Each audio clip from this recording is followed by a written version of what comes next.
اور باقی جو ہماری طرح نکھٹو تھے، پڑھائی میں کمزور تھے، بات کام کرنے میں کمزور تھے، ان کو بالکل بھی نہیں مقصود نظر رکھا جا رہا اور ان کو بالکل 20% دیا جا رہا۔ آپ صلی اللہ تعالی علیہ وسلم نے نفی کی، تنبیہ کی کہ مجھے ظلم پر گواہ نہ بناؤ۔ تو اس سے یہ ثابت ہوا کہ یہ جو ہم اولاد کے ساتھ سلوک کر رہے ہیں، ناروا سلوک کر رہے ہیں، اولاد کو ہم نے، والدین بلیک میلر ہیں اس وقت۔ تم نے اچھا رزلٹ نہ لایا، تمہارا کھیل بند، مارکس کم کیوں آئے ہیں، تمہارا باہر نکلنا بند، یہ کام تم نے ایسا کیوں کیا، تمہاری گیمز بند، تمہارا موبائل بند، تمہارا یہ بند، تمہارا وہ بند۔ یزید بن چکے ہیں ہم لوگ۔ ہمارے بس میں ہو تو ہم تو ان کی آکسیجن تک بند کر دیں، کھانا پینا بند کر دیں، سونا ان کا بند کر دیں، پانی ان کا بند کر دیں۔ عجیب طرح کی کون سی یہ کیفیت ہے؟ آپ صلی اللہ تعالی علیہ وسلم نے کیا فرمایا کہ تم میں سے سب سے بہترین وہ ہے جو اپنے گھر والوں کے ساتھ سب سے اچھا ہے، اور میں تم میں سے سب سے بہترین ہوں۔ وجہ بھی بتلا دی کہ میں اپنے گھر والوں کے ساتھ تم میں سے سب سے بہترین ہوں۔ یہاں لِأَهْلِهِ سے مراد، حدیث کے اندر خیرکم لِأَهْلِهِ سے مراد عموماً بیوی ہی لی جاتی ہے، لیکن اہل خانہ کے اندر یا گھر والوں کے اندر وہ بیوی اور بچے سارے ہی شمار کیے جاتے ہیں۔ لہذا بچوں کا آپس میں موازنہ جب آپ کرنے پہ آتے ہیں، جیسے میرے پاس ایک آدمی آیا اور اس نے کہا جی میں آپ سے یہ مشورہ کرنا چاہتا ہوں، میں اپنے بچے کا اسکول تبدیل کرنا چاہتا ہوں۔ میں نے پوچھا وجہ کیا ہے، کون سے اسکول میں پڑھ رہا ہے؟ جی فلاں اسکول میں پڑھ رہا ہے، وہاں تک گاڑی اتنے پیسے لے رہی ہے۔ اچھا جس اسکول میں اب وہ داخل کرانے کا سوچ رہا ہے، مسافت دونوں کی برابر، گاڑی کا کرایہ دونوں کا برابر۔ میں نے کہا یہ تو پھر وجہ نہ ہوئی۔ کہتے جی وہاں پر جو ہے بچے کی جو ہے امپرومنٹ صحیح نہیں آ رہی۔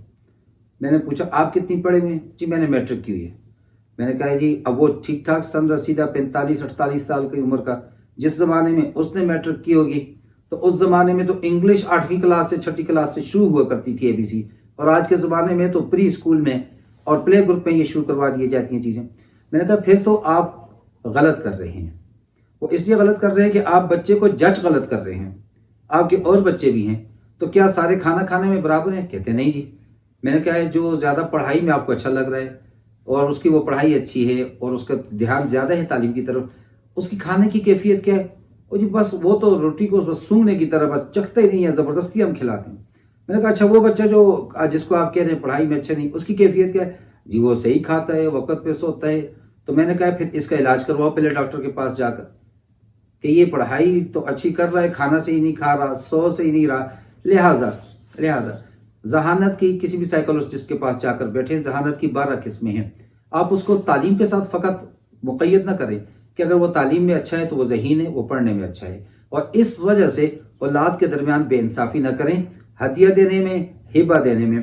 آخری ایک چیز کوٹ کر کے بات کو ختم کرتا ہوں۔ جاوید چودھری کا ایک کالم ہے، انڈیا کے اندر ایک بچہ تھا سردار صاحب کا، اور اس کا رزلٹ آیا وہ فیل ہو گیا، بڑی پریشانی سے گھر آیا، اور آگے دیکھ رہا پورا پارٹی چل رہی ہے، جو کہ سکھ تھے اور پنجاب کے تھے، اور وہ وہاں پر ان کے اپنی جو ثقافت ہے اس کے مطابق شراب کا بھی دور چل رہا ہے۔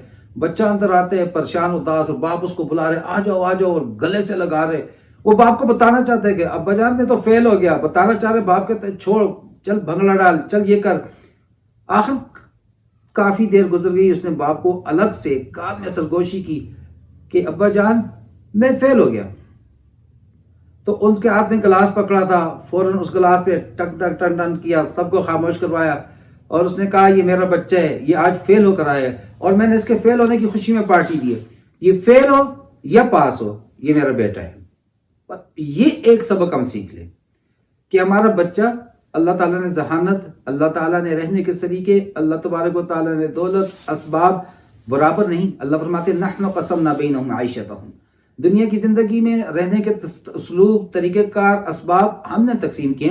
اللہ کی تقسیم، کسی کو ذہانت زیادہ، کسی کو کم، کسی کو محنت زیادہ، کسی کو محنت کم، کسی کے لیے زیادہ ذرائع رکھتی ہے، کسی کے لیے کم رکھتی ہے۔ لہٰذا اولاد کو کبھی بھی اس طرح کمپیریزن کرنا تعلیم کے اعتبار سے، پھر اس معیار پر ان کو جانچنے کے بعد ان میں ہدیہ تقسیم کرنا، انعامات تقسیم کرنے، پڑھنے والے کو زیادہ دینا، دوسرے کو کم دینا، اس طرح دراصل ہم اس کم پڑھنے والے کی بجائے حوصلہ افزائی کے، اس کی دلجوئی کے، مزید اس کا دل توڑ رہے ہیں اور اس کو متنفر کر رہے ہیں، تعلیم سے، بھائی سے، والدین سے، خود اپنے آپ سے، سسٹم سے۔ لہذا مجھے اور آپ کو چاہیے کہ نبی کریم صلی اللہ تعالی علیہ وسلم کی بتائی ہوئی چیزوں کو اپنی زندگی کے اندر لے آئیں۔ اپنی اولاد کی ہم تربیت کرنا چاہتے ہیں تو ان کو معیار تعلیم پر نہ پرکھیں۔ یہی میری اور آپ کے بچوں کے لیے کامیابی کا سبب ہوگا۔ اسی وجہ سے ہمارے بچوں کے ساتھ میل جول زیادہ بڑھے گا، کنیکشن بڑھے گا، ہماری آپس میں بیٹھک زیادہ ہوگی، ہمارے ایک دوسرے سے تعلق مضبوط ہوں گے۔ اللہ رب العزت مجھے اور آپ کو سمجھ اور عمل کی توفیق عطا فرمائے۔ وما علینا الا البلاغ المبین۔